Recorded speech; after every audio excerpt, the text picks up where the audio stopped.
Sejam bem-vindos a mais um episódio da Clínica Orteco, clínica ortopédica localizada em Florianópolis. Meu nome é Manuel Pacheco, eu vou ser o apresentador desse programa e comigo temos o nosso co-host, Dr. Pedro Luz, Fala aí, médico, pessoal. cirurgião, ortopedista, especialista em coluna.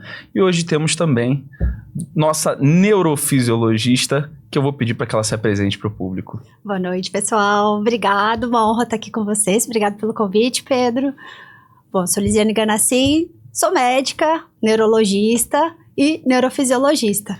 E hoje a gente vai trazer a relação entre a ortopedia e a neurologia. O que está por trás da dor? E aí eu já começo com essa pergunta para você. O que faz uma neurofisiologista? Uma neurofisiologista, então, bom, é uma médica que pode ter sua base de formação ou na neurologia ou na fisiatria, no meu caso é a neurologia, e tem como área de atuação uma subespecialidade a neurofisiologia, que engloba alguns exames que avaliam o funcionamento do sistema nervoso central e periférico. E, doutor Pedro, para a gente conseguir complementar a resposta dela, onde é que entra a ortopedia nessa área? Então, a neurologia, né, de maneira geral, existem patologias ortopédicas que acometem os nervos, sejam eles os nervos periféricos, os nervos na coluna, né, e às vezes existem transtornos neurológicos que podem se confundir na área de neurologia e ortopedia, que a gente precisa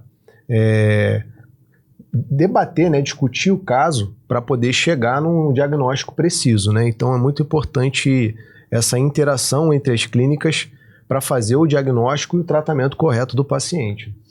E de certa forma, você já precisou muitas das vezes indicar pacientes para alguns ortopedistas? Alguns ortopedistas também te indicam pacientes com frequência? Sim, isso existe bastante, né? Dentro da eletroneuromiografia, que é um dos exames que eu faço em consultório, 70% das indicações são vindas de ortopedistas. Então, o feijão com arroz, assim, do consultório de eletroneuromiografia, basicamente, síndrome do túnel do carpo e radiculopatia lombar.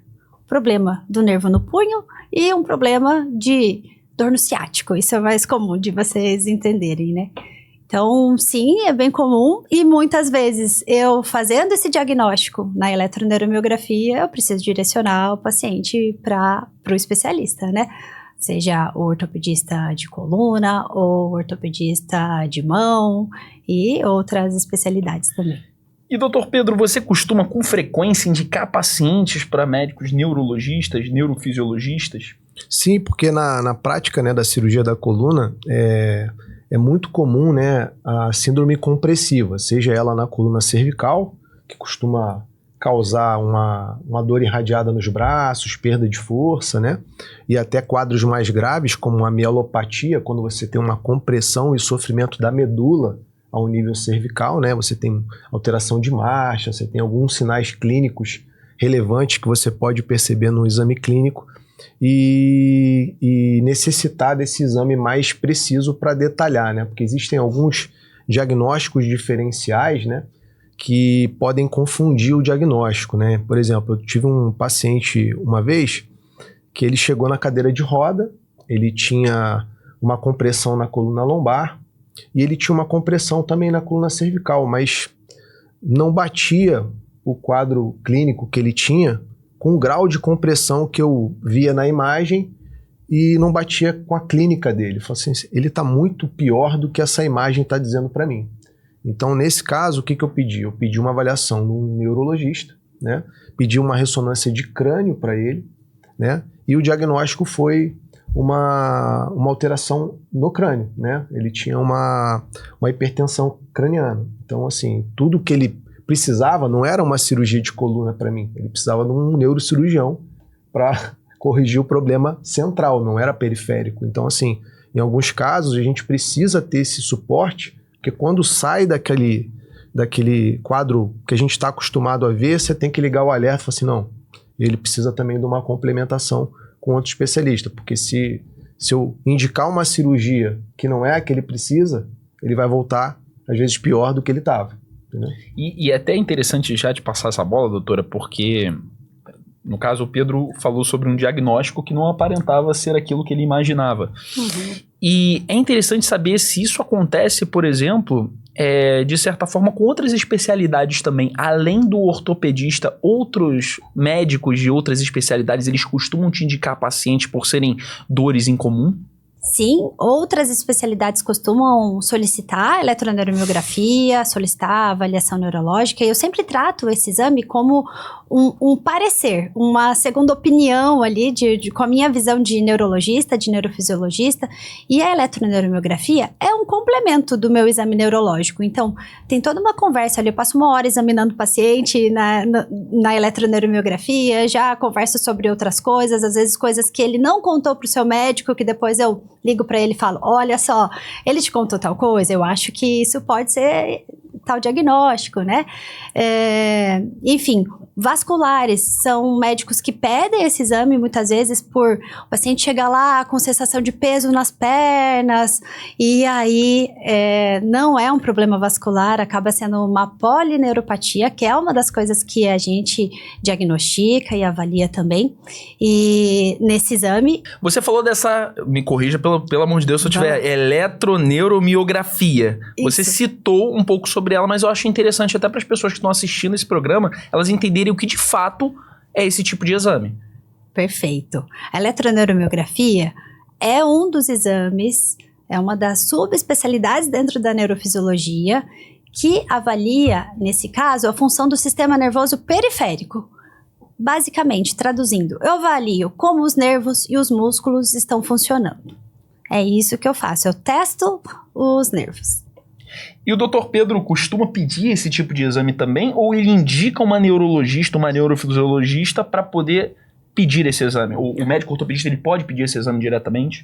Então, geralmente a gente pede a eletroneuromiografia para complementar alguma informação no diagnóstico, né? Às vezes o paciente tem uma hérnia de disco exatamente no nível L5-S1 e ele tem um problema naquela região de L5-S1 à direita. Então, bate exatamente com que o exame clínico com o exame de imagem, a gente não tem muita dúvida. Nesses casos, a eletroneuromiografia, ela vai confirmar o que a gente está vendo no exame clínico, mas ela não acrescenta tanto assim, para esclarecimento diagnóstico, mas para reforçar aquela informação que a gente já está vendo. Em alguns casos, por exemplo, a gente tem compressão em várias áreas da coluna e o paciente tem uma crise, por exemplo, mais de um lado, dói mais o lado esquerdo, e ele tem uma compressão ali que parece maior em um ponto do lado esquerdo. Então, nesse caso, a gente pede até para entender melhor o que está acontecendo. Às vezes ele tem uma lesão de muito tempo, que já é crônica, e ele teve uma crise aguda. Então, no exame, a doutora Elisiane pode trazer para mim, ele tem um sinal aqui que está em sofrimento agudo recente.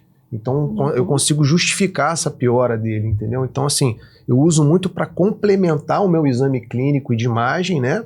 E quando às vezes a gente tem um cenário que, assim, eu quero fazer uma cirurgia minimamente invasiva, que eu quero tratar só aquela compressão que está pior ali, mas ele tem outras alterações. Aí eu posso pedir o exame, porque se ela me disser que realmente essa área aí que está pior, então eu vou operar só ali que ele vai melhorar dessa dor, que é a dor pior que ele tem hoje.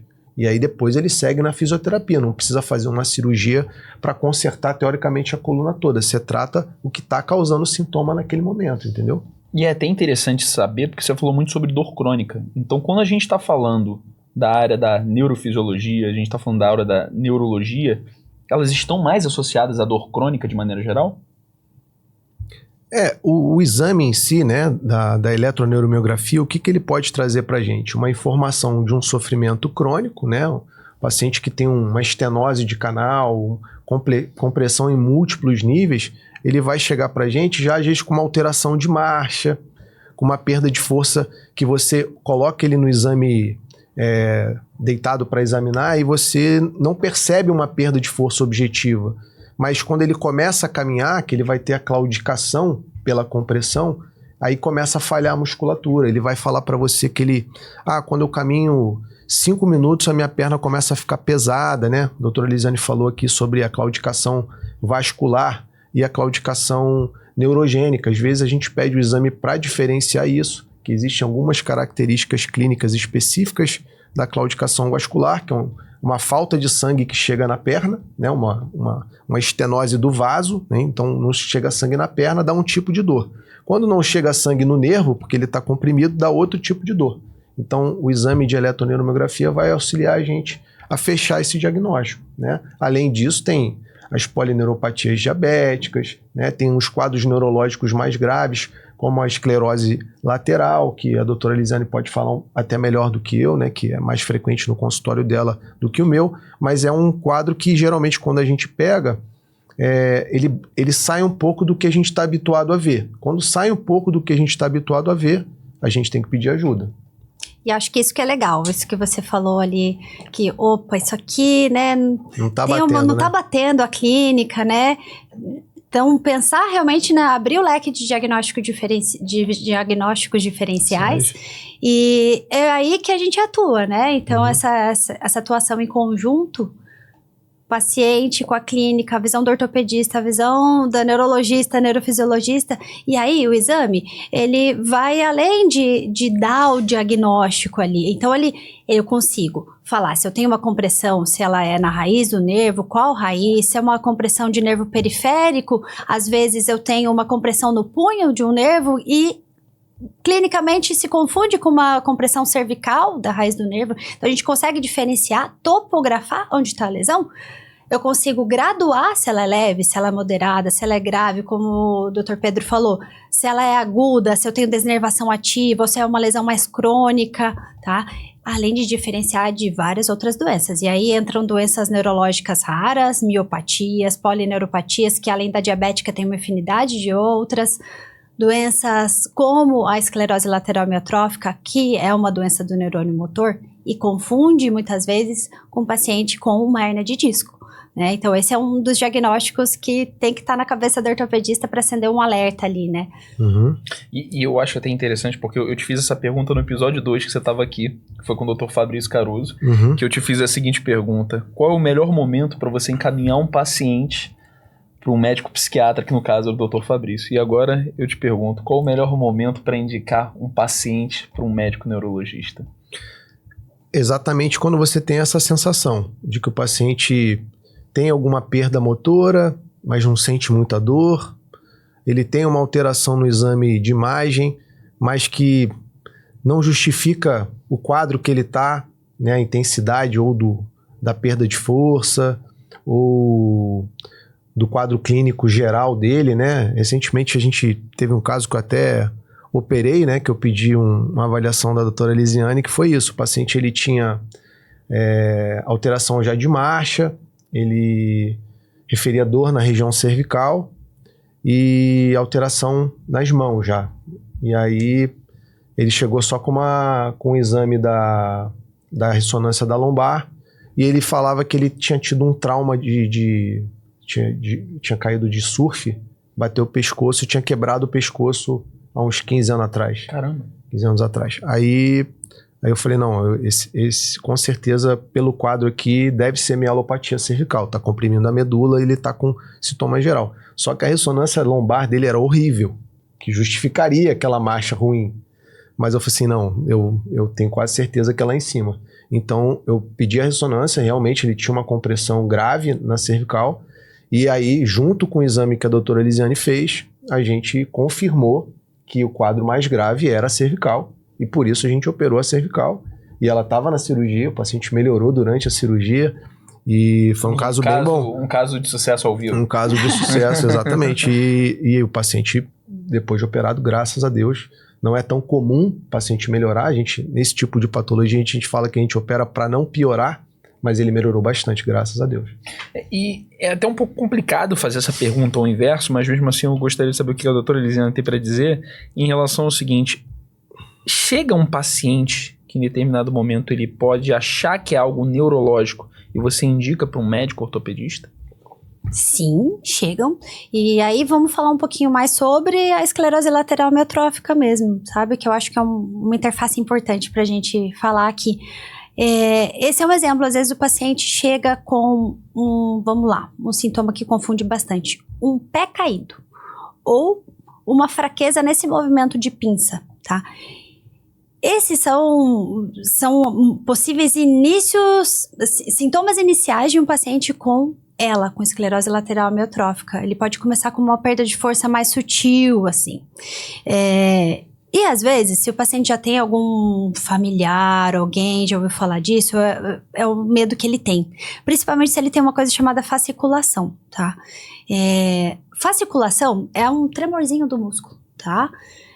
Fasciculação no músculo atrofiado, fraco, né? A gente vê ele magro, o músculo, e com perda de força, isso acende um alerta enorme pra gente. Isso normalmente está associado à doença do neurônio motor, a esclerose lateral amiotrófica.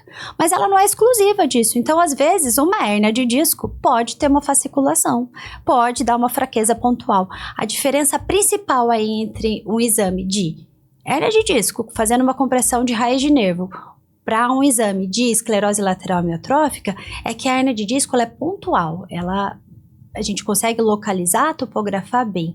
A esclerose lateral amiotrófica ela é mais difusa, ela comete raízes nervosas que não estão ali clinicamente afetadas aparentemente, sabe? Então, vai além do que eu tô vendo ali do pé caído, que poderia ser só uma compressão de L4, por exemplo, vai além. Tem outros achados ali durante o exame, em outros segmentos, por sinal, às vezes cervicais, torácicos, lombares. Então, assim que a gente já vai montando o nosso raciocínio aí no exame. E eu acho legal até a gente voltar para o exame da eletroneuromiografia, porque me veio uma pergunta que eu já tinha visto um outro conteúdo na internet relacionado a isso, é sobre você, por meio desse exame, conseguir identificar quanto tempo tem aquela lesão, ou seja, você conseguir saber se essa lesão ela é mais recente ou se ela é um pouquinho mais antiga. Eu queria que você falasse um pouquinho sobre isso.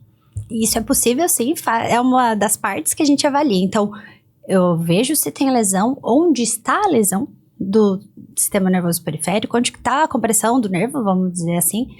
Se ela é antiga, ela vai ter um padrão. O nervo, ele fica com um padrão diferente. Se ela é recente, se ela tá ativa, opa, vou ter outros achados ali, tá? Deixam rastros.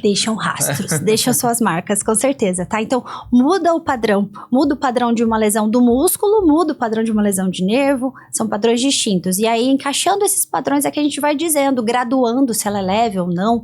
Isso é legal também, porque aí a gente consegue até estimar prognóstico, né? Então, o paciente chega, vamos falar, uma radiculopatia lombar. Ele chega com uma radiculopatia grave. Opa, ele tem um acometimento nervoso bastante importante. Ele vai para a cirurgia, ele descomprime o nervo. Ele vai voltar 100% desse nervo? Dificilmente. Então, isso já ajuda também a estimar esse prognóstico do paciente, ajustar as expectativas. Complementar esse dado da doutora Lisiane, que é assim, até para o pessoal de casa entender, né? Esse exame da eletroneuromiografia, ele é muito baseado na neuroanatomia, né? A gente, quando os nervos saem da coluna e vão para o braço e vão para as pernas, eles têm distribuições, né, topográficas, assim, né? Cada região, uma raiz é responsável.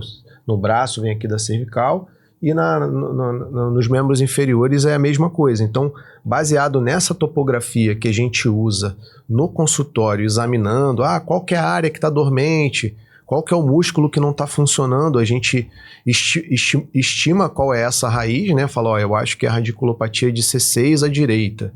E a gente pode escrever no pedido médico, né? Eu achei que foi isso daqui. E a doutora Lisiane, o médico neurofisiologista, vai pegar o relatório, às vezes vai avaliar também o exame de imagem e vai fazer o exame dele para detectar todos os nervos que saem da cervical, quando vai fazer o exame da coluna cervical, e todos os nervos dos membros inferiores para avaliar o nervo femoral e o ciático que saem ali da coluna lombar. Então, é até para entender, né, que existe todo um raciocínio tanto para o exame clínico no consultório quanto para o exame de eletroneuro, que ele nada mais é, né, do que uma captação desse estímulo elétrico que está saindo ali, que a gente no consultório não consegue graduar isso. A gente consegue graduar em escala de força, se está sentindo muito ou não está sentindo nada, né? Às vezes uma vibração, alguma coisa, mas a gente não consegue especificar essa intensidade, né? Até porque a mensagem vem do paciente. Né, então imagina, você tem a imagem, você tem o exame clínico e você tem a detecção do estímulo, né? Então, assim, é mais uma coisa que vai ajudar a gente a fazer o diagnóstico correto. Né? A gente torna esse sintoma mais objetivo, né? Sim. Mais claro. E para te entender, o exame é pedido assim, eletroneuromiografia de membros inferiores ou de membros superiores. E aí o paciente às vezes fala, mas eu tô com dor na coluna, por que pediram esse exame? E eu sempre explico. Então, quando a gente faz o exame de eletroneuromiografia de membros inferiores, a gente está avaliando todo o território, todo o trajeto do nervo. Desde a coluna lombar, onde ele nasce, onde está a raiz do nervo, até os pés. Então, várias patologias, vários sítios compressivos podem estar presentes ali. É isso que a gente avalia. E eu acho até interessante, depois dessa fala de vocês dois, você chegou a comentar, inclusive, doutor Pedro, que em algum momento já mudou de ideia de uma cirurgia depois de receber esse exame da eletroneuromiografia. E eu queria que você trouxesse um caso pra gente, que seja mais recente, um pouquinho mais antigo, onde depois desse exame, depois do resultado, você tomou a decisão de não operar um paciente que aparentava ter esse tipo de indicação.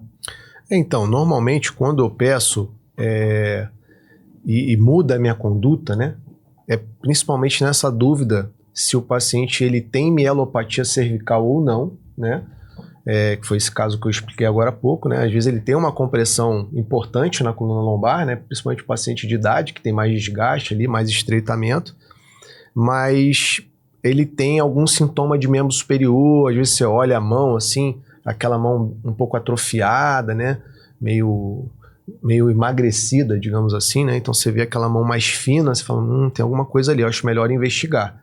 E aí nesse caso, se a gente percebe que existe sofrimento medular, você tem que operar o que é mais grave, né, porque a compressão às vezes pode estar incomodando aqui na coluna lombar, mas assim, o que é mais temerário, ao ponto do paciente ficar grave, ficar cadeirante, né, acamado de repente, seria uma compressão na medula. Então, você vai sempre operar o que é mais grave primeiro, né? Depois você pensa no tratamento da dor específica. Então, esse que eu acho que é o caso que me ajuda mais e principalmente o caso que você não vai operar, que é esse caso da esclerose, né? Que é eu graças a Deus, nunca cometi esse engano, né? Porque eu tive um treinamento muito bom, graças a Deus. Mas assim, eu já peguei pacientes com histórico de ELA, né, que foram operados da coluna cervical, eles tinham perda de movimento fino, alguma coisa ali, fizeram uma ressonância e acharam uma alteração, né, e o médico achou que era aquilo ali, operou, e o paciente operou e continuou com o mesmo problema. Por quê? Porque não fez uma investigação completa. Então esse que é acho que seria o caso mais grave, né? Você operar quem não precisa, né? E até já interessante perguntar para você, doutora, que casos como esse que o doutor Pedro falou chegam muito para você ao ponto de a gente pegar onde a pessoa acaba operando quando não precisa. Chegam pacientes para você que não precisavam daquela cirurgia e mesmo assim acabaram sendo operados por outros profissionais? Infelizmente ainda acontece. Não é uma realidade cotidiana, mas vez ou outra, sim, a gente vê. E a maioria dos casos são esses que o Pedro falou, né? Passou despercebido pelo colega, não pensou nessa possibilidade de esclerose lateral amiotrófica e acabou indo para uma cirurgia lombar ou cervical, né? Dependendo do tipo do acometimento, do sintoma que o paciente trouxe. E isso é duro, porque além de ser uma cirurgia desnecessária, com a imobilização e tudo mais que ocorre, o próprio estresse cirúrgico, a doença acaba progredindo, às vezes mais rápido, por conta desse tratamento cirúrgico desnecessário. Então, é uma doença neurodegenerativa, a esclerose lateral amiotrófica, que não tem um tratamento cirúrgico, não tem um tratamento curativo, mas tem uma série de medidas que a gente precisa fazer, e o primeiro ponto para isso é diagnosticar corretamente a doença. Eu acho que diante dessas explicações que a gente viu aqui, eu acho interessante perguntar, Pedro, doutor, volta, senão daqui a pouco eu vou chamar ele de Pedrão, como eu fiz isso no primeiro podcast que a gente gravou. Eu acho que depois de todas essas respostas e esses esclarecimentos que vocês deram aqui, é interessante primeiro perguntar para o Dr. Pedro. Quais são as características que um bom médico neurologista, um bom médico neurofisiologista, ele tem para que você tenha confiança de indicar um paciente para esse profissional?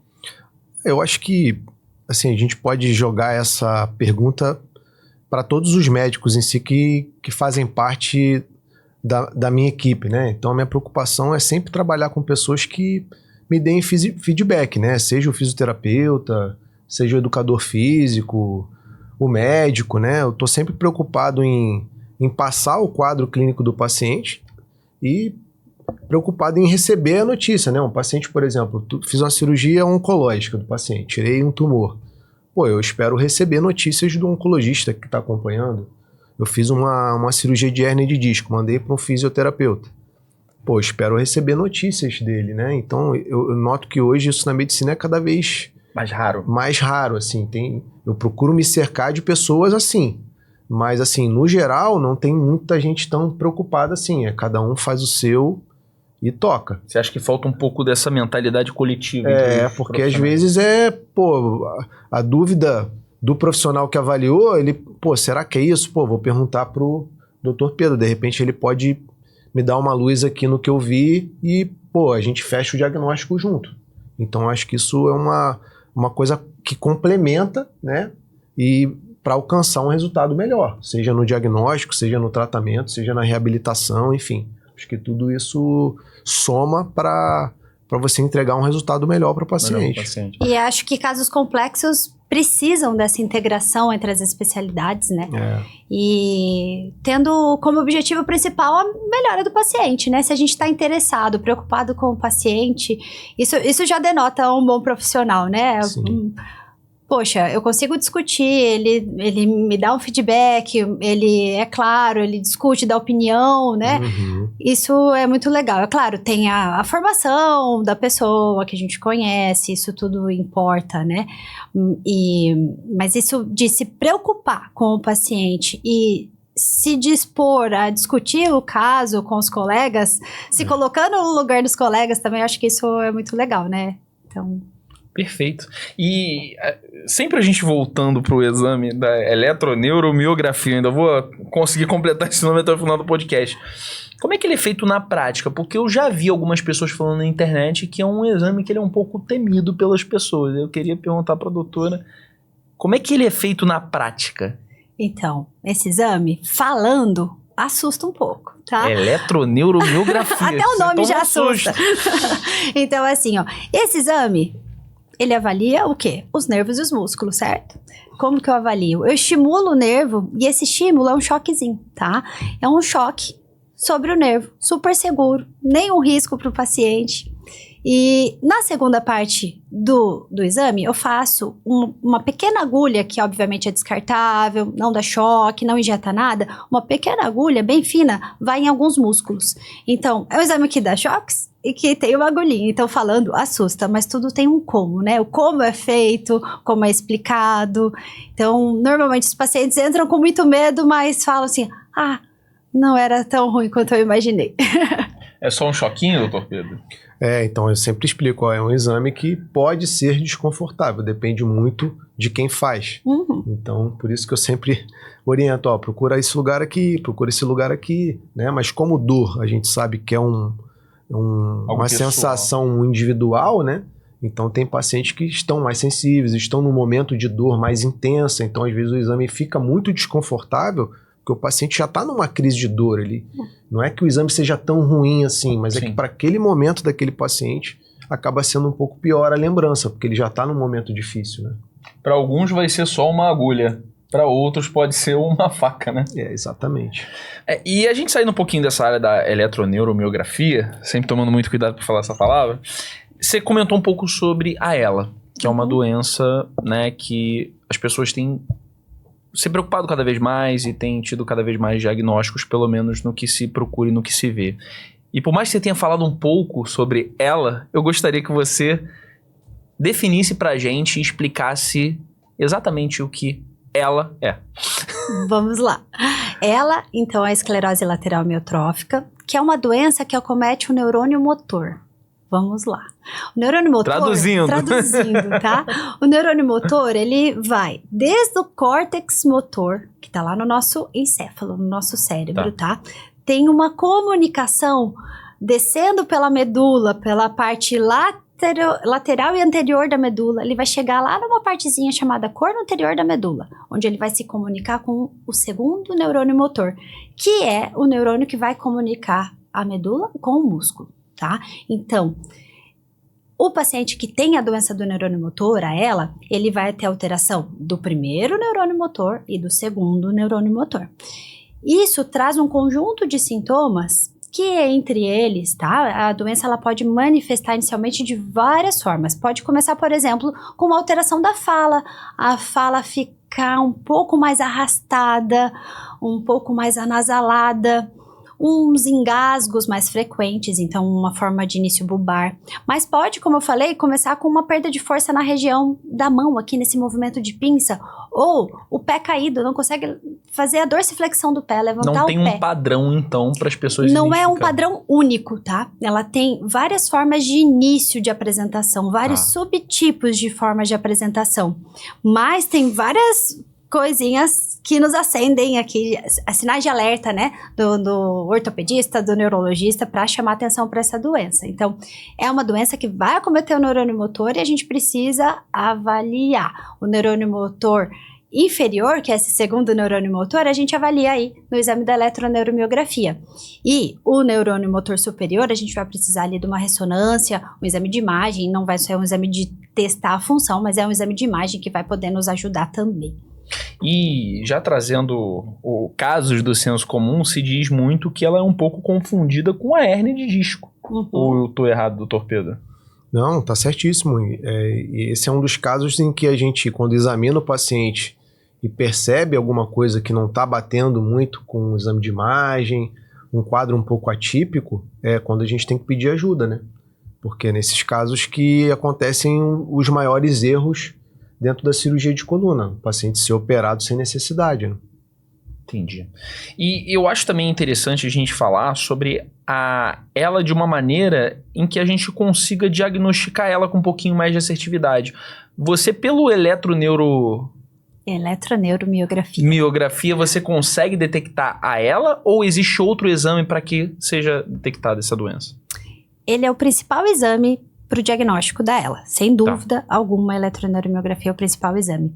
Mas o exame clínico é fundamental também. Então, eu falei de neurônio motor superior, que a ressonância avalia, mas eu tenho sinais clínicos disso. Eu vou fazer o teste do martelinho, o famoso teste do martelinho, e vou ver um paciente com reflexos aumentados, alguns reflexos patológicos. Eu tiro a camisa do paciente e vejo que ele tem uma atrofia, muitas vezes, de alguma região muscular. Vejo as fasciculações, que são movimentos involuntários do músculo, um tremor do músculo, tá? Então, vários sinais que a gente vai juntando, mas é a eletroneuromiografia que vai objetivar esses sinais. Então, eu vou ver as fasciculações ocorrendo ali no exame, eu vou ver outros sinais de desnervação aguda, vou ver sinais de reinervação crônica, potenciais polifásicos, várias alterações que, quando ocorre num padrão mais difuso, acometendo segmentos bulbar, cervical, torácico, lombosacral, me fecham o diagnóstico de esclerose lateral amiotrófica. Então, eu tenho parâmetros objetivos e critérios diagnósticos bem definidos para a gente chegar a esse diagnóstico. E veja, Manuel, assim, é importante ressaltar para quem está assistindo que essas mioclonias, essas fasciculações, né, não são isoladas. Você percebeu que a doutora Elisiane, ela trouxe um conjunto de coisas com isso dentro. Então, às vezes, a pessoa faz um exercício, faz um treino um pouco mais intenso, e aí fica com essa fasciculação, pode escutar a gente falando isso aqui, ele já fica pensando que, nossa, sou eu. Ela tá falando aí... Viés de confirmação. Exatamente, então não é bem assim. Então, assim, quando a gente pensa nesse diagnóstico, existem várias informações que vão levar a gente, histórico familiar, história clínica, exame de imagem. Então, assim, às vezes o paciente vai no Google, lê uma informação, cara, eu tenho isso, então eu tenho aquilo. Não, calma. Procura um médico, vai num especialista, um especialista em coluna, um neurologista, para entender se isso faz parte de um diagnóstico ou se é uma coisa isolada, porque pode acontecer também. Exato. Essas fasciculações, elas podem ocorrer em casos benignos até. Vira e mexe, eu tenho alguma fasciculação, né? Lógico. E quando que eu vou dar bola para uma fasciculação para pensar em ela? Uma fasciculação ocorrendo num músculo fraco e com atrofia. Opa, essa me preocupa. Fasciculações são comuns e ocorrem numa radiculopatia, ocorrem de forma benigna mesmo, sem uma causa clara, sem uma doença por trás. Por mais que pareça óbvio diante das explicações que vocês deram, e você já tenha falado sobre isso, doutor Pedro, eu acho interessante até de te perguntar o que pode acontecer quando o paciente ele tem esse diagnóstico confundido. Quais são os sofrimentos que ele pode passar, além, obviamente, de às vezes, uma cirurgia ser indicada de forma equivocada? Bom, então, na medicina a gente tem um termo chamado prima non nocere, primeiro não lesar. Então, assim, acho que o principal recado que tem que ficar é ter um diagnóstico assertivo, você saber o que você está tratando. Porque se você faz o diagnóstico errado, você pode indicar uma cirurgia sem necessidade, ou um paciente que é cirúrgico, você indicar um tratamento que não é cirúrgico, né? Então, em alguns casos da minha carreira, já peguei pacientes que tinham problemas cirúrgicos e estavam fazendo fisioterapia e piorando, e né, o paciente com tumor na medula e como assim fisioterapia? Porque estava com o diagnóstico errado. Então, assim, o importante é você sempre conscientizar a população, né, de procurar o especialista, porque às vezes você vai num colega que não tem a vivência daquela doença, daquele tratamento, e te indica um tratamento errado. Então, e no caso oncológico é ainda mais preocupante, né? Que quanto mais tempo o paciente ficar com aquele tumor ali, sim, automaticamente mais difícil vai ser de tratar. E às vezes, por exemplo, a gente estava falando aqui da mielopatia cervical. É uma doença compressiva, só que é uma doença progressiva e que ela é, às vezes, irreversível. Então, quanto mais tempo você espera, quanto mais o doente piora, menor é a chance dele ter um desfecho favorável, né? Então, não só porque é um tumor que vai crescer e tudo, uma compressão neurológica, ela é grave. Então, você não pode perder muito tempo. Existe um tempo ali, dependendo do tipo de lesão, mas você não pode ficar perdendo muito tempo para tratar uma compressão medular, por exemplo. Eu acho até interessante saber, doutor Pedro, tem mais algum diagnóstico que você costuma passar para a doutora Lisiane por meio da eletroneuromiografia? Tem. Eventualmente, existem as síndromes compressivas, seja dos membros superiores ou dos membros inferiores, que podem ser confundidas com o diagnóstico de hérnia de disco, por exemplo. No membro superior, a gente tem um problema que é muito comum no consultório ortopédico, né, que é a síndrome do túnel do carpo, que é a compressão aqui do nervo mediano, né, nas mãos. E não é incomum a gente encontrar uma paciente, por exemplo, né, que é mais comum em mulher, ter a síndrome do túnel do carpo e também ter uma hérnia de disco. Então, nesse caso, eu preciso muito de uma avaliação com eletroneuromiografia para a gente poder fazer o diagnóstico do que está pior, né? O que essa paciente precisa. Então, nesse caso, a gente precisa muito da avaliação do neurologista para a gente ter essa avaliação. Até porque o sintoma pode se confundir, né? Às vezes o paciente chega... Hoje eu fiz um exame assim, tá? O paciente tinha tido um trauma cervical, tá? Há alguns meses atrás. E um pouco depois, esse trauma foi dirigindo moto no Rally dos Sertões, tá? Então foram dias dirigindo uma moto. E aí ele começou com um sintoma de parestesia nesses 3 dedos, uma dormência, um formigamento persistente, às vezes com uma piora noturna, tá? Nessa região da mão, às vezes subia um pouquinho. E, bom, o que o cirurgião pensou? Da cervical, ele teve um trauma, né? E não era síndrome do túnel do carpo, era compressão do nervo mediano no punho. A raiz dele, de C6, C7, estavam lindas, tá? Não teve nenhum problema decorrente desse trauma cervical, mas a gente conseguiu ver ali que a gente tinha um problema de síndrome do túnel do carpo, que é a compressão do nervo mediano na região do punho. A gente consegue graduar essa compressão até também, porque às vezes é cirúrgico também, tem que fazer descompressão desse nervo aqui na região do punho. E até a gente falando sobre cirurgia, eu acho interessante até passar essa pergunta para você, doutora, que é sobre a monitorização neurofisiológica intraoperatória.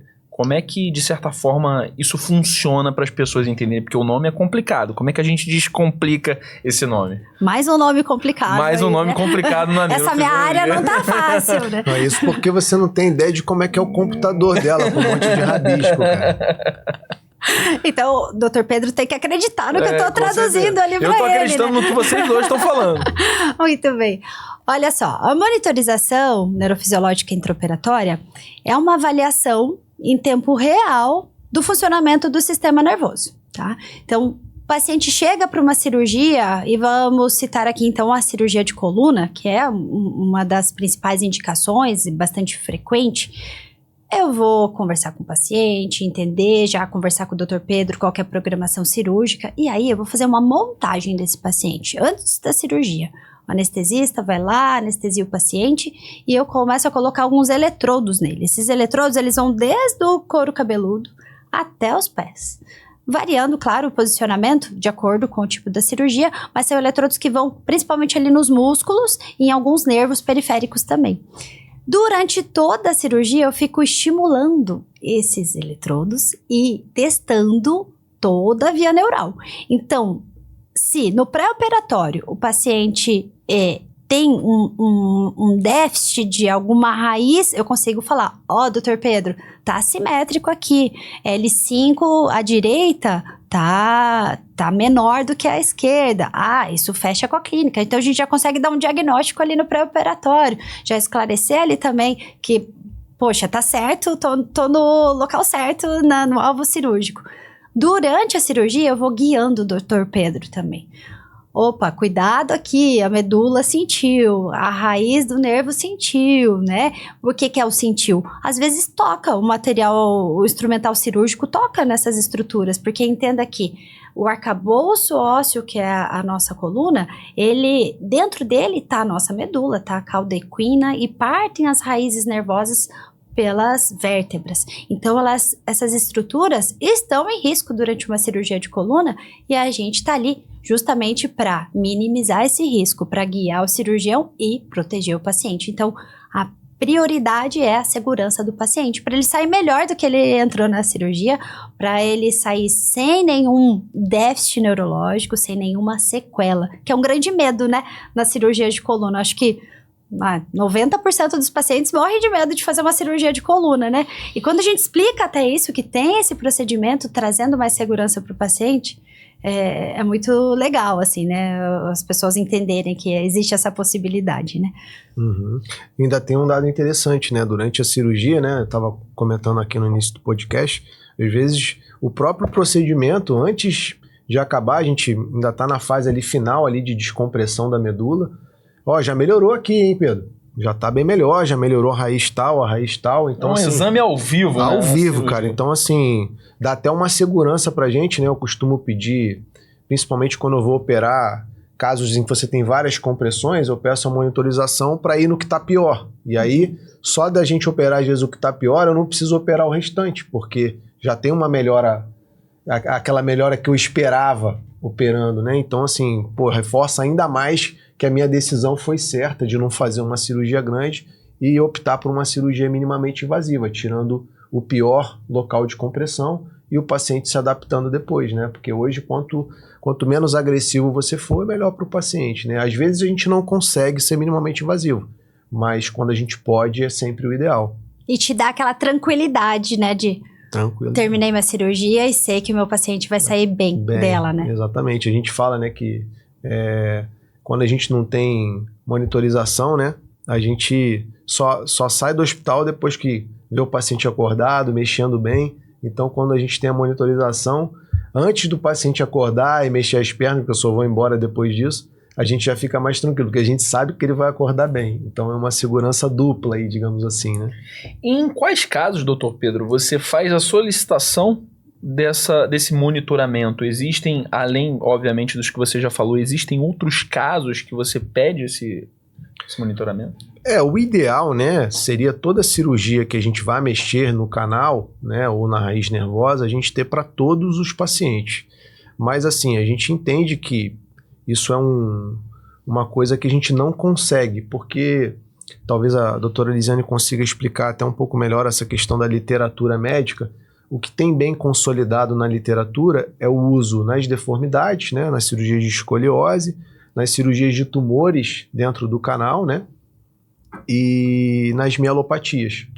Só que a gente vê benefício em alguns casos de estenose grave. Nesse caso que eu falei que a gente tem, às vezes, compressão em vários níveis. Então, ele agrega muito, e principalmente a questão da segurança, que a doutora Elisiane falou. Mas essa literatura dá um suporte para os planos de saúde não autorizarem em todos os casos. Então, assim, às vezes a gente pede, mas nega. Mas a gente pede.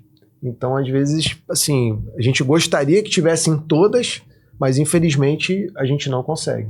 E isso impacta provavelmente na segurança do paciente, né? Porque se você tem à disposição um equipamento que vai dar essa segurança, esse suporte para os profissionais, se você tira isso, o paciente ele pode se sentir menos seguro, de certa forma, né? Importante, assim, o paciente que está ouvindo saber que é um direito dele ter a monitorização neurofisiológica intraoperatória nas suas cirurgias. Sejam cirurgias de coluna, neurocirurgias, né, de crânio, e algumas outras também, como de cabeça e pescoço, parte de otorrino. Então, se tem tecido neural exposto, é nada mais justo do que ter alguém vigiando esse tecido neural.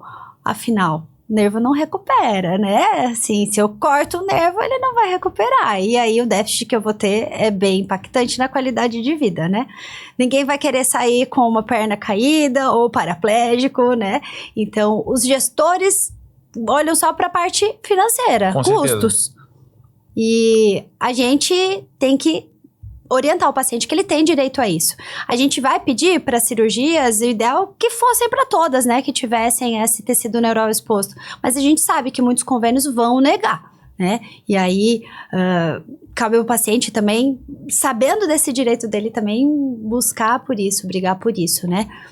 Eu tive até um problema recente com uma paciente que eu operei faz uns 2 meses, eu acho, que foi um caso simples de hérnia de disco lombar, né, que a gente resolve por endoscopia, um caso que, em tese, eu sei que o plano não autoriza, porque é um caso simples mesmo, dá para fazer sem realmente, mas que se tivesse, claro que ia agregar um pouco mais de segurança no procedimento, né? Então eu não pedi. Só que a paciente teve uma crise no processo de espera, né, de autorização, e procurou a emergência na cidade aqui, foi atendida por um outro colega, e que quando ele questionou, né, quem que ia operar e tal, ele, mas o doutor pediu monitorização? Aí ela, não pediu não. Que absurdo, não tem como ele fazer. Aí, gerou um desconforto ali, eu tive que explicar para ela, falei, olha, tem essa opção, geralmente eu não pedi porque eu sei que vai encrencar, vai enroscar a autorização, você tá com muita dor, tem a opção, né, de você judicializar isso, mas olha o teu estado, então, enfim... Eu não pedi porque eu sei que eu sou capaz de fazer e não, nesse caso específico eu não vejo agregar tanto. Por isso eu aceito fazer. Se eu pudesse ter em todos, claro que eu gostaria. Mas no teu caso é um dos casos que eu tranquilamente abro mão porque eu entendo que isso gera um custo, enfim. Mas eu não consigo discordar, né, da doutora Elisiane falando que assim, é sempre segurança a mais, né? Isso a gente tem que colocar na mesa aqui. É necessário em todos os casos? A gente sabe que não. Mas se pudesse, seria o cenário ideal, né? Ainda mais quando a gente já tem esse entrosamento, né? E confiança, né? É importante dizer também que tem que ser um médico assumindo esse papel. É uma responsabilidade gigantesca e a gente, às vezes, vê que não tem um colega com uma formação em neurofisiologia, não tem né, mais para o interior, às vezes, do país e tudo mais, a gente vê isso. Então, essa integração do cirurgião com o neurofisiologista e, digo mais, o anestesista, ela é fundamental, porque o paciente está ali e se a gente não tiver uma comunicação boa, bem estabelecida, nada funciona bem, né? Se o paciente sangra um pouco mais, atrapalha a cirurgia, né? Então, o anestesista tem que manter a pressão do paciente, os sinais dele todos estáveis, o grau de sedação plano anestésico estável, para também não atrapalhar a minha monitorização dos nervos. Então, essa integração e essa confiança agregam muito, né? É um trabalho em equipe. E eu acho até interessante a gente falar sobre isso, porque foi um tema que vocês acabaram de trazer, que é a questão da individualização do paciente. Então você acabou de falar para mim que em alguns casos você fala, eu preciso dessa monitorização. Tem casos que você falou, como o exemplo dessa senhora que você operou não, que você fez esse pedido há 2 semanas atrás, 2 meses? 2 meses. Que ela estava com tanta dor que você precisava fazer correndo e poderia ter esse problema com o plano de saúde. Eu queria que vocês falassem sobre a importância da individualização no paciente antes de indicar uma cirurgia ou até indicar uma monitorização. Então, eu concordo com o Pedro, entendo a visão dele, porque às vezes você pensa, eu preciso fazer logo essa cirurgia e sei que o plano vai negar e aí vai atrapalhar o andamento da cirurgia. Né? O paciente está sofrendo, eu quero resolver essa dor do paciente, né? Mas eu acho que é válido o paciente saber que ele tem essa possibilidade, porque às vezes o medo dele, ou às vezes assim, aconteceu com algum conhecido, algum problema numa cirurgia, e ele tem aquele medo de ir para a cirurgia, de ficar com alguma sequela.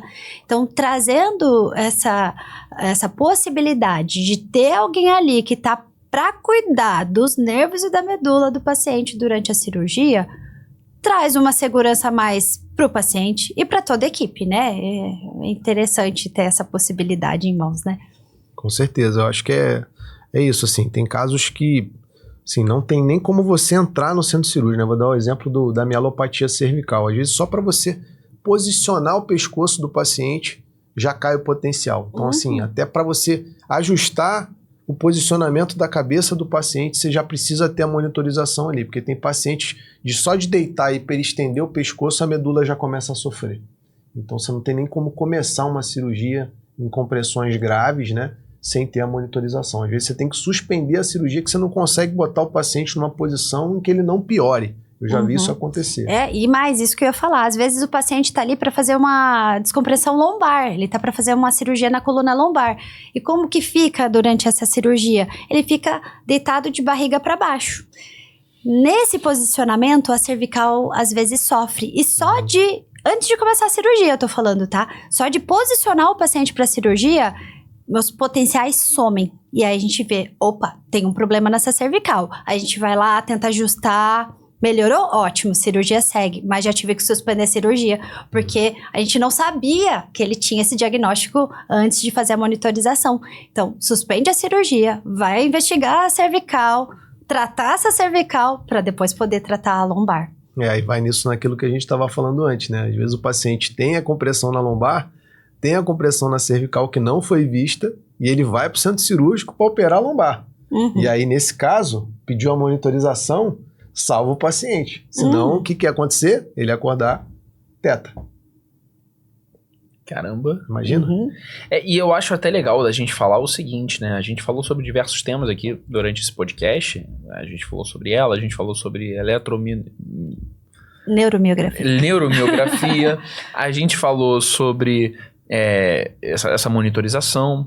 E eu acho legal a gente fazer uma dinâmica que é a seguinte. Eu queria que cada um me trouxesse um caso negativo, onde o paciente não teve a indicação correta, e um caso positivo, onde o paciente foi salvo, ele conseguiu ser tratado da melhor maneira por conta de toda a observação dessa individualidade da equipe, e que automaticamente ele não tivesse nenhum problema e tivesse um caso de sucesso, se assim a gente pode dizer, comentando com a doutora Lisiane.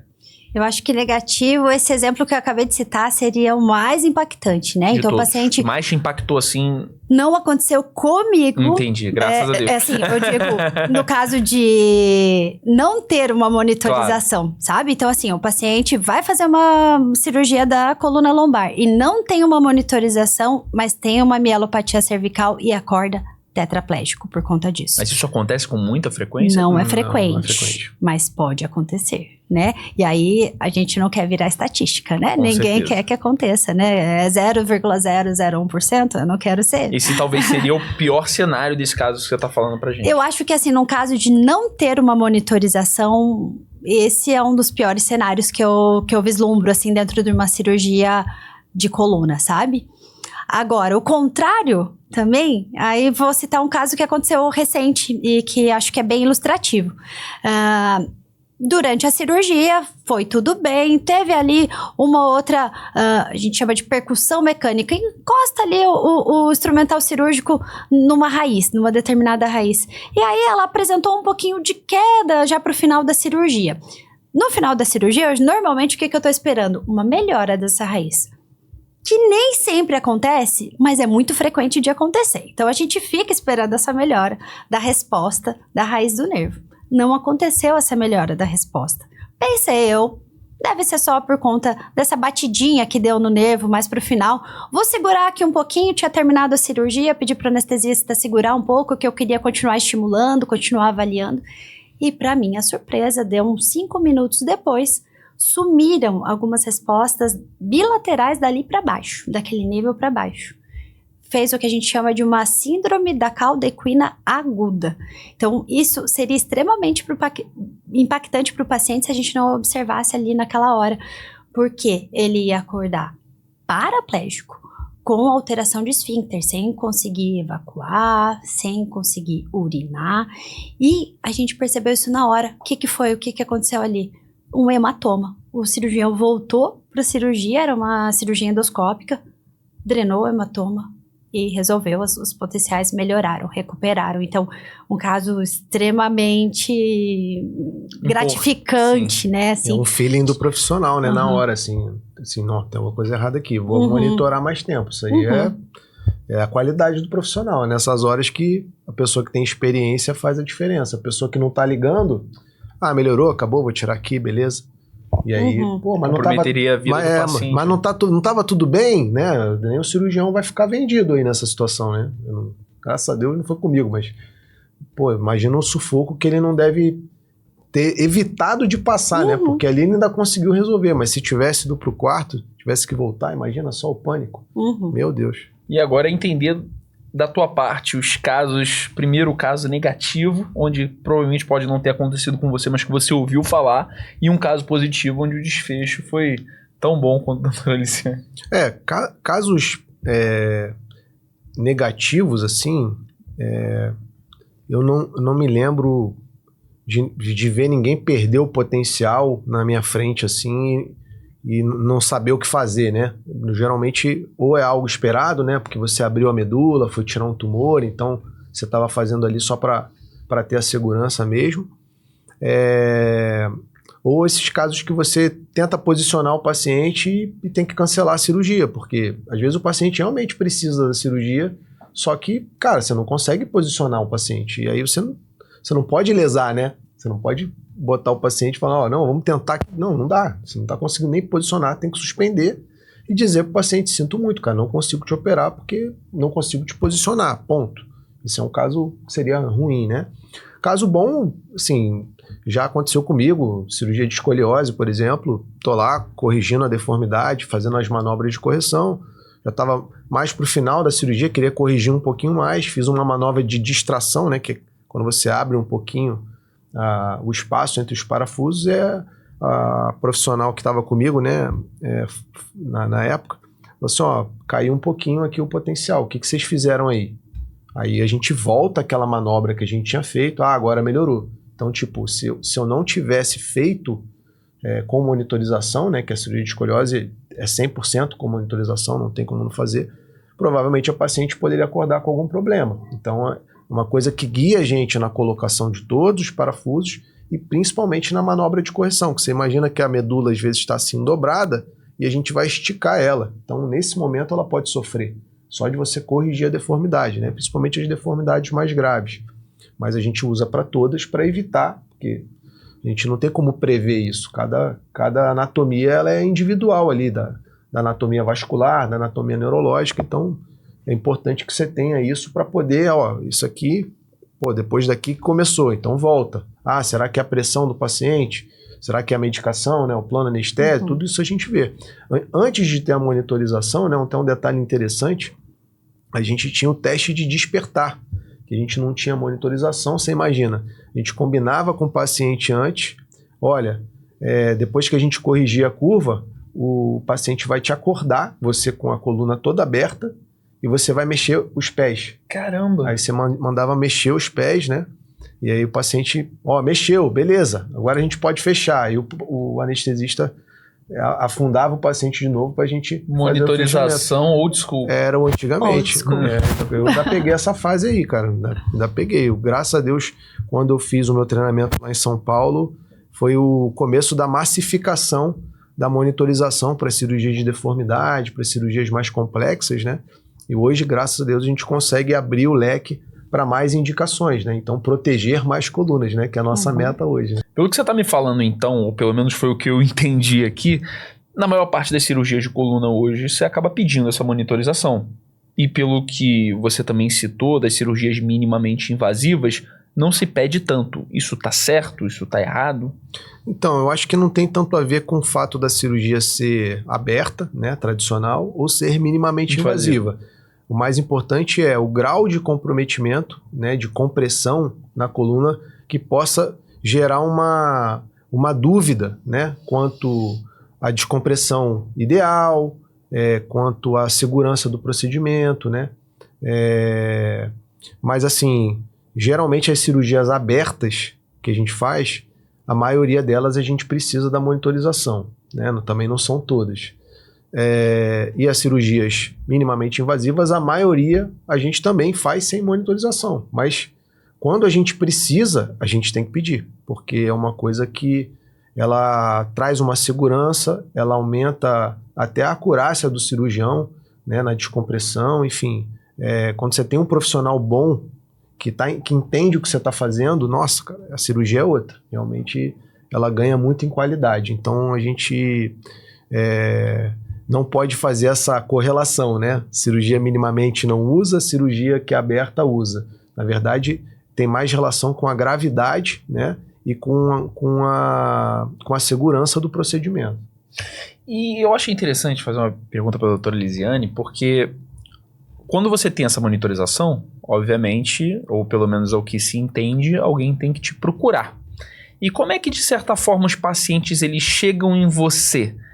São indicados por outros médicos ou o paciente ele procura uma neurofisiologista, tem esse conhecimento e vai atrás da doutora Lisiane, por exemplo? Na verdade, para monitorização, diferente da eletroneuromiografia, que o paciente vem até o meu consultório para fazer o exame, na monitorização é indicação do cirurgião. Então, o cirurgião de coluna, que é o que a gente está conversando aqui, ele vai lá, ele acha que necessita dessa monitorização na sua cirurgia e ele solicita a monitorização. E aí, pode ser indicação do próprio cirurgião, que é o que acontece na grande maioria das vezes, porque quando a gente está integrado e confia no profissional, vai ser diferente, né? A gente tem mais confiança durante o procedimento, mas muitas vezes vem ali pelo próprio convênio. Então, é solicitado no pedido cirúrgico, assim como são solicitados os outros instrumentais cirúrgicos, a monitorização intraoperatória. E aí vou eu lá com o meu aparelho e todos os meus eletrodos para fazer todo esse procedimento. Perfeito. E agora que a gente elucidou boa parte da monitorização... Eu tenho um caso muito interessante para contar, cara, que aconteceu lá no Rio de Janeiro, cara. Ainda tava lá, deve ter sido assim, 2014, 2015, não me lembro. Tava começando a aumentar muito o volume de monitorização, o pessoal tava montando as equipes e tudo mais, né? E aí a gente foi fazer uma escoliose, aí começamos a cirurgia, tudo bem. A médica era nova, a gente não conhecia. E aí, tá tudo bem? Podemos começar? Beleza, fomos fazendo. E aí, tá tudo bem? Fomos botando os parafusos. E aí, tá tudo ótimo, tudo ótimo. Oh, perfeito, maravilhoso. A gente estranho, pô. A gente tá operando bem pra caramba hoje, né? Tá tudo perfeito, tudo ótimo. Liso. Que maravilha, rapaz. Beleza, chegamos no final, cara. Foi virar a paciente, cara. A gente olhou, tudo desconectado, cara. Aí eu olhei pro meu sócio e falei, pô, cara, você acredita? Vamos ter que esperar aqui e rezar, né? E aí, cara, graças a Deus, o paciente acordou bem, tudo certo. Mas assim, é isso, né?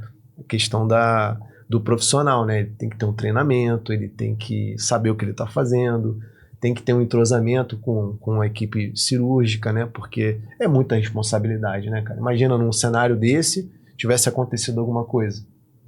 Não, cara, é um absurdo, né? Mas, cara, são coisas... crime, isso é um crime. São coisas da vida, né? Sim. Então, assim, e a responsabilidade no final ia ser minha. Uhum. né? Então, assim, A importância de ter um bom profissional que vai tomar esses cuidados antes de uma cirurgia. Exatamente, e que você confia, tá tudo ok aí? Tudo ok, beleza.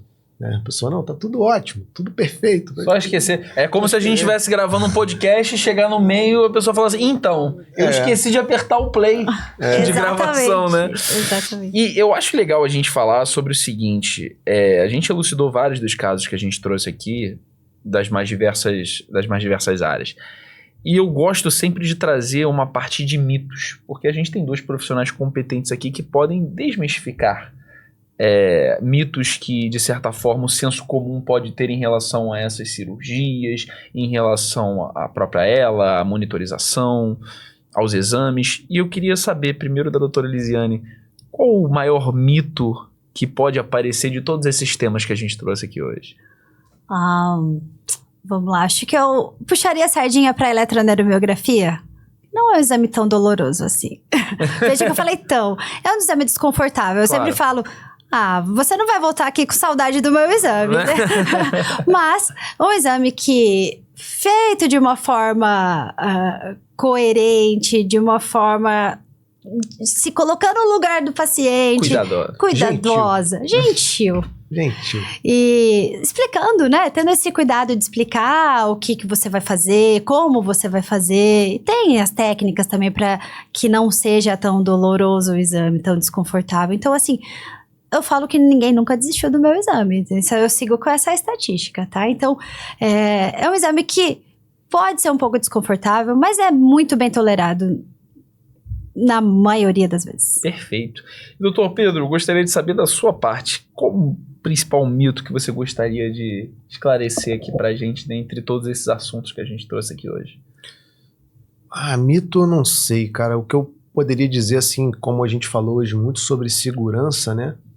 É assim, sempre reforçar quando você vai fazer uma cirurgia de coluna, um procedimento na coluna, mesmo que seja um bloqueio, uma infiltração, procura saber, conheça o seu médico, veja se ele tem informação naquilo que ele se propõe a fazer, se ele é cirurgião de coluna da Sociedade Brasileira de Coluna, se ele é ortopedista, se ele é um neurocirurgião, se ele tem capacidade de fazer isso, porque assim,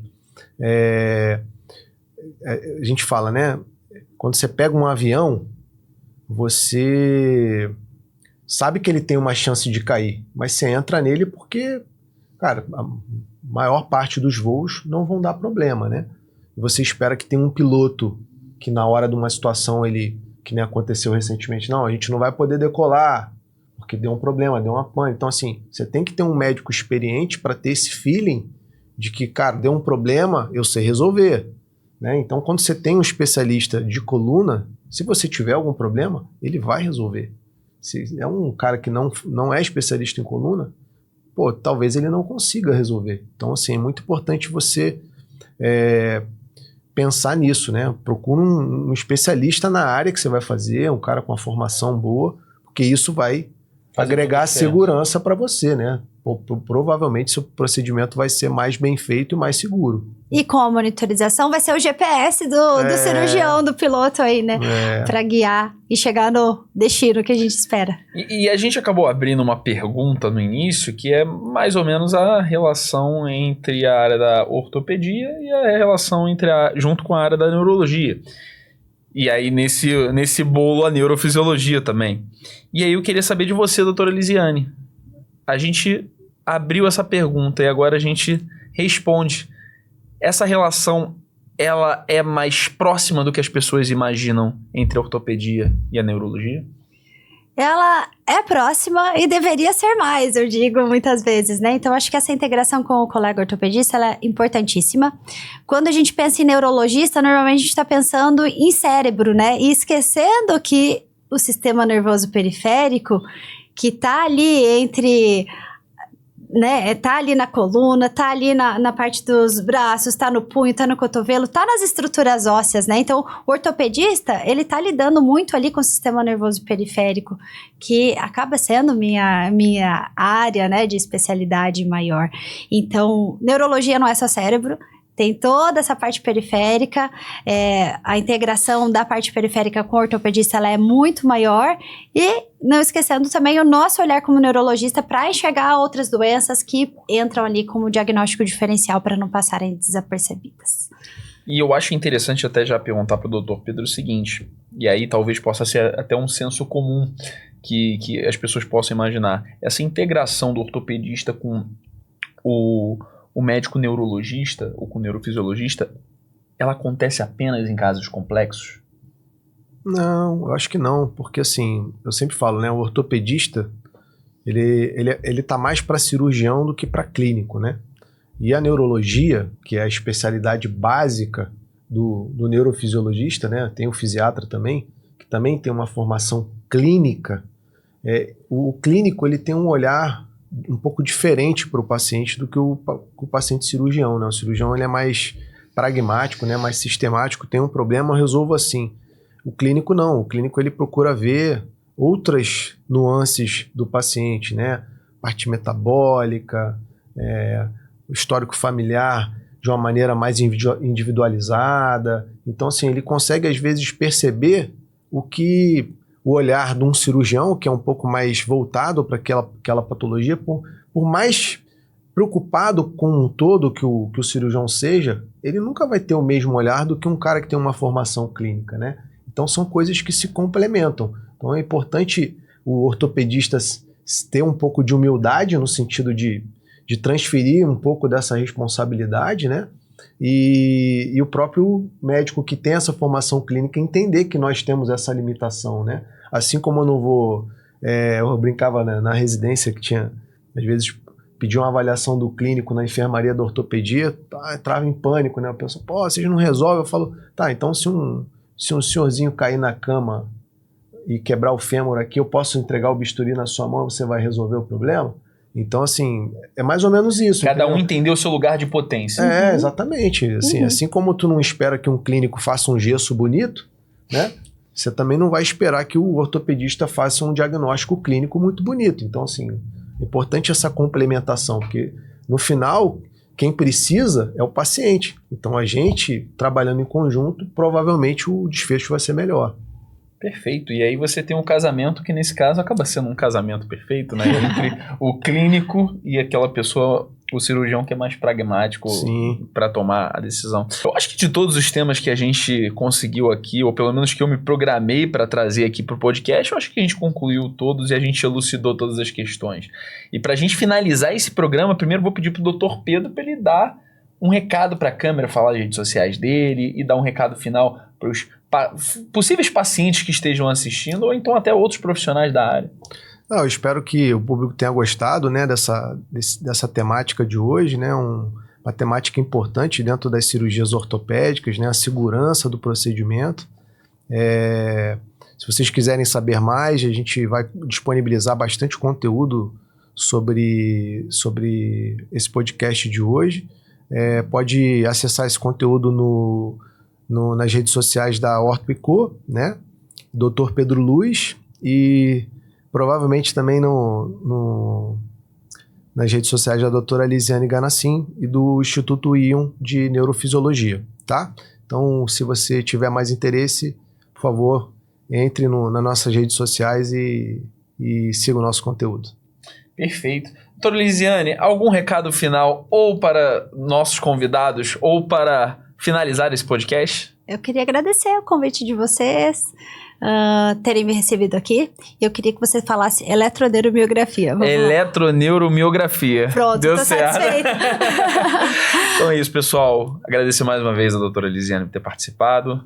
Ao Dr. Pedro, sempre comigo em todos os episódios do podcast da Clínica Orto&Co. Primeiro episódio, falamos sobre a importância da nutrição, do esporte, das lesões. Segundo, a gente falou da área psiquiátrica com o Dr. Fabrício Caruso. E agora falamos da parte neurofisiológica com a doutora Lisiane. Então, vocês que gostaram desse podcast, sigam aqui o canal no YouTube.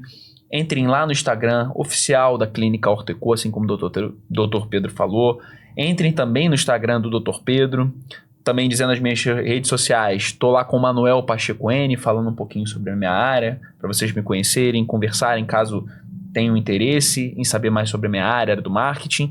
Enfim, fico por aqui com esse episódio e em breve, aguardem, sairá o episódio 4 da Clínica Orteco, mas o tema é com ele aqui.